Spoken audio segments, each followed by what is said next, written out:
एक नगर में सुनहरा पक्षी था। वह जब भी मल करता वह सोने का बन जाता था। उस सुनहरे पक्षी का राज एक सिपाही को पता चल जाता है। वह सुनहरे पक्षी को पिंजरे में कैद कर घर ले जाता है। जैसे ही वह पक्षी मल करता है वह सोने का बन जाता है।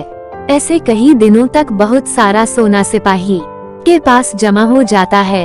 एक दिन सिपाही के मन में ख्याल आता है कि मूर्ख राजा को इसके बारे में बताना जरूरी है। अगर मूर्ख राजा को भनक पड़ गई तो मेरी बलि चढ़ा देंगे। डर के कारण उसने सारी सच्चाई राजा को बता दी।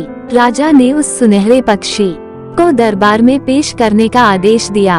मूर्ख राजा के मंत्री ने कहा, राजा आप व्यर्थ में इस छोटे से सिपाही की बातों में आ रहे हो।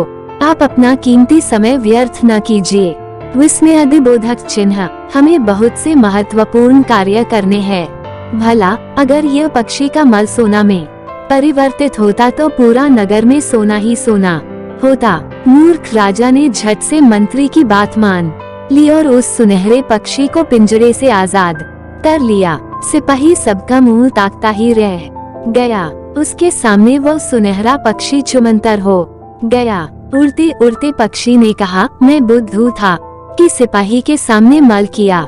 सिपाही बुद्धू था क्योंकि उसके मूर्ख राजा को यह बात बताई। राजा बुद्धू था क्योंकि वह मंत्री बात में आ गया। कहानी से सीख मिलती है कि कभी भी स्वयं की बुद्धि से निर्णय लीजिए। बिना विचार करके दूसरा पर भरोसा कर निर्णय लेना उचित नहीं ही। सिपाही से शिक्षा मिलती है कि कुछ राज स्वयं तक सीमित ही रखे। प्लीज आपको कहानी पसंद आए तो मनमोहक कहानियाँ चैनल को सब्सक्राइब बेल करो और इस वीडियो को लाइक थम्स अप का चिन्ह भी करो और share this video on your friends.